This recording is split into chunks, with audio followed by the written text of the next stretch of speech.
আসসালামু আলাইকুম আরহামাতুল্লাহ। যে চার প্রাণী হত্যা করা ইসলামে নিষিদ্ধ, আজ আমরা এ সম্বন্ধে বিস্তারিত জানব ইনশাআল্লাহ। মহান আল্লাহ পৃথিবীর সব প্রাণীকেই কোনো না কোনো বিশেষ কারণে সৃষ্টি করেছেন। তাদের প্রত্যেককে ভাগ করে দিয়েছেন আলাদা আলাদা কিছু প্রাণী। এমনও আছে যেগুলো প্রকৃতির জন্য খুবই গুরুত্বপূর্ণ, তাদের হত্যা করতে নিষেধ করেছেন। ইবনে আব্বাস রাদিয়াল্লাহু তাআলা আনহু হতে বর্ণিত, তিনি বলেন, রাসূল করিম সাল্লাল্লাহু আলাইহি সাল্লাম চার প্রকার প্রাণী হত্যা করতে বারণ করেছেন। এর মধ্যে পিঁপড়া, মধুমক্ষিকা, হুদহুদ পাখি এবং চুরি সদস্য বাজ পাখি। আবু দাউদ, হাদিস নাম্বার 5267। এছাড়াও ব্যাঙ হত্যার ব্যাপারে ইসলামী নিষেধাজ্ঞা রয়েছে।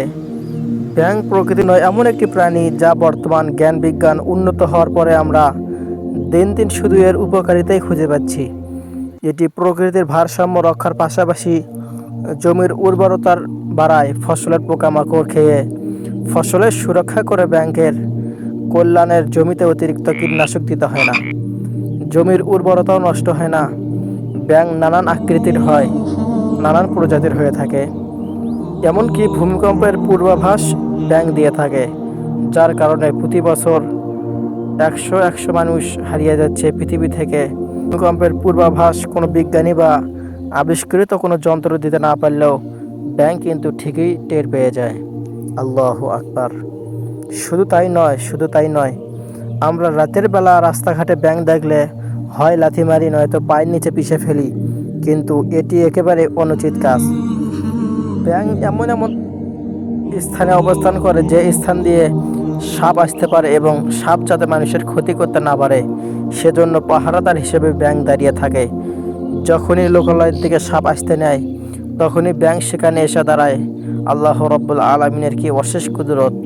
ব্যাঙ সেই অবস্থানে দাঁড়ায় যে রাস্তা দিয়ে সাপ আসার সম্ভাবনা রয়েছে, এবং যখনই সাপ আসতে নেয় তখন সে তার শরীরকে ফুলিয়ে ফেলে, তার নিজের শরীর থেকে 3 থেকে 4 গুণ বড় আকৃতি ধারণ করে, এবং তখন তার শরীর থেকে এমন এক ধরনের উৎকট দুর্গন্ধ বের হয় যার কারণে সাপ রাস্তা পরিবর্তন করে, অন্য রাস্তায় চলে যায় এবং মানুষ সাপের অনিষ্ট থেকে রক্ষা পায়। কখনো কখনো ব্যাঙ নিজে খাবার হয়ে মানুষকে সাপের অনিষ্ট থেকে রক্ষা করে। আল্লাহু আকবার। শুধু তাই নয়, যেদিন আল্লাহ রাব্বুল আলামিনের প্রিয় বন্ধু ইব্রাহিম খলিলুল্লাহকে আগুনে নিক্ষেপ করেন হত্যা করার জন্য জ্বালিয়ে দেওয়া হচ্ছিল, সেদিন আগুন নেভাতে ব্যাঙ এসে অগ্নিকাণ্ডের উপর প্রস্রাব করে। হ্যাঁ, এটা ঠিক যে ব্যাঙের প্রস্রাবে এত বড় অগ্নিকাণ্ডের কোনো উপকার হয়নি বা নিভে যায়নি।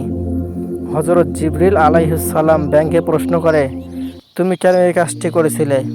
ব্যাঙ উত্তরে বলে, আমার এই ক্ষুদ্র পানির ছেড়ে আগুন নিভে না তা আমি জানি, কিন্তু আমি আল্লাহ রাব্বুল আলামিনকে দেখাতে চাই যে আমি নমরুদের পক্ষে নই, আমি ইব্রাহিমের পক্ষে। আল্লাহু আকবার। এজন্য পৃথিবীর একমাত্র প্রাণী ব্যাঙ, যার প্রস্রাব পাক বলে ঘোষণা দেওয়া হয়েছে। দ্বিতীয় নম্বর হচ্ছে পিঁপড়া। পিঁপড়া কেন মারা যাবে না? এর কারণ হলো পিঁপড়াও আল্লাহর তাসবিহ পড়ে, তারাও আল্লাহর কাছে ক্ষমা প্রার্থনা করে। রাসূল সাল্লাল্লাহু আলাইহি ওয়াসাল্লাম বলেছেন, তোমাদের সাধারণ ব্যক্তির উপর আমার যতখানি মর্যাদা, তেমনি একজন আলেমের মর্যাদা তা এখন আবেদের উপর। রাসূল সাল্লাল্লাহু আলাইহি ওয়াসাল্লাম বলেন, নিশ্চয়ই আল্লাহ তার ফেরেশতারা এবং আসমান জমিনের অধিবাসীরা, এমনকি গর্তে পিঁপড়া এবং পানির মাছ পর্যন্ত সেই ব্যক্তির জন্য দোয়া করে যে মানুষকে কল্যাণকর জ্ঞান শিক্ষা দেয়। সুবহানাল্লাহ। সহিহ তিরমিজি, হাদিস নাম্বার 2685। তাই অহেতুক পিঁপড়াদের হত্যা করা উচিত নয়। আবু হুরায়রা রাদিয়াল্লাহু তাআলা আনহু হতে বর্ণিত, রাসূলুল্লাহ সাল্লাল্লাহু আলাইহি ওয়াসাল্লাম বলেছেন, কোনো এক নবীকে একটি পিঁপড়ে দংশন করলে তিনি সে পিঁপড়ার বস্তিতে আগুন জ্বালিয়ে দেওয়ার আদেশ দেন, এবং সেখানে আগুন দেওয়ার কথা যখন হয় তখন আল্লাহ তাআলা তার প্রতি ওহী প্রেরণ করে বলেন, তোমাকে তো একটা পিঁপড়া দংশন করেছে, আর তুমি এমন এক জাতিকে ধ্বংস করলে যারা আল্লাহর মহিমা ও পবিত্রতা ঘোষণা করত। সুবহানাল্লাহ।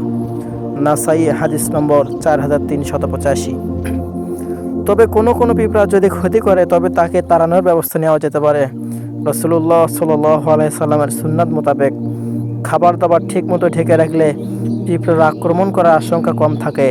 রান্নাঘরের ক্যাবিনেটে পিঁপড়া আক্রমণ হলে সেখানে দারচিনি গুঁড়া কিংবা শুকনা মরিচ রেখে দেওয়া যেতে পারে, তাহলে সেখানে পিঁপড়ার আক্রমণ করবে না ইনশাল্লাহ।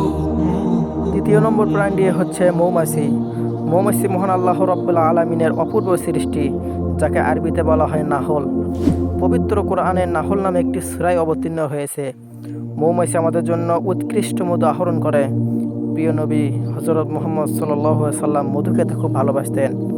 শামাইল তিরমিজি হাদিস নাম্বার 121। এরা খুবই পরিশ্রমী পতঙ্গ। ফুলের রস মুখে নিয়ে সেটা থেকে জলীয় অংশ দূর করে শতভাগ ভেজালমুক্ত এক ফোঁটা মধু তৈরি করতে যে শ্রম ও যে সময় ব্যয় করে সেটা সত্যি বিস্ময়কর। 1 পাউন্ড মধু বানাতে 550টি মৌমাছিকে প্রায় 20 লক্ষ ফুল ভ্রমণ করতে হয়। আবার 1 পাউন্ড মধু সংগ্রহ করতে একটি কর্মী মৌমাছিকে প্রায় 14.5 লাখ কিলোমিটার পথ অতিক্রম করতে হয়, যা দিয়ে পৃথিবীর 3বার প্রদক্ষিণ করা সম্ভব। আল্লাহু আকবার। সায়েন্স টাইমসের মতে পৃথিবীতে যত রকমের চাষ মানুষ করে থাকে তার 70% নির্ভর করে মৌমাছির উপর। যদি মৌমাছি ফুলে ফুলে উড়ে মধু আহরণ না করে তাহলে তাদের গায়ের পরাগরেণু লাগবে না। সেই রেণু অন্য ফুলের গায়ে না লাগলে পরাগায়ন হবে না। খুব কম সময়ের মধ্যে পৃথিবীতে আমাদের চেনা জানা কোনো গাছের অস্তিত্ব থাকবে না। বিজ্ঞানী অ্যালবার্ট আইনস্টাইন বলেছিলেন, মৌমাছি যদি না থাকে তাহলে মানুষ নিশ্চিহ্ন হতে সময় লাগবে 4 বছর। চতুর্থটি হচ্ছে হুদহুদ পাখি। আমাদের দেশের মানুষ এটিকে মোহনচূড়া বা কাঠকুড়ালি হিসাবে চেনে। যেহেতু হুদহুদ পাখি অনেক উপপ্রজাতি রয়েছে, তাই আমাদের দেশের মহান চোরাই সোনা ইসলামে হুদহুদ কিনা তা নিয়ে সংশয় আছে। ইংরেজিতে একে হুব বাহুবলী বলে ডাকা হয়, আর আরবিতে বলা হয় হুদহুদ। হুদহুদ নামে মধ্যপ্রাচ্যের প্রতিটি দেশ, মিশর, মাদাগাস্কার, এমনকি ইউরোপের কোনো কোনো দেশে এর দেখা পাওয়া যায়। পার্শ্ববর্তী দেশ ভারতে মাঝে মাঝেই পাখির আনাগোনা দেখা যায়। পাখিটির শরীর বাদামি এবং ডানা ও লেজের সাদা কালো দাগ রয়েছে। মাথায় আছে রাজমুকুটের মতো সুন্দর একটি জুটি। সেই জুটির হলদে বাদামি পালকের মাথাটা কালো রঙের। এরা ক্ষতিকর পোকামাকড় খেয়ে ফসলের জন্য উপকারী পাখি হিসাবে সমাদৃত। তাই অনেক দেশে আইন করে এদের সংরক্ষণ করার ব্যবস্থা করা হয়েছে। 2008 সালের মে মাসে পাখিটিকে দেশের জাতীয় পাখির স্বীকৃতি দিয়েছে ইসরায়েল। এছাড়াও হুদহুদ পাখি সেই পাখি যা পবিত্র কোরআনে বর্ণনা করা হয়েছে।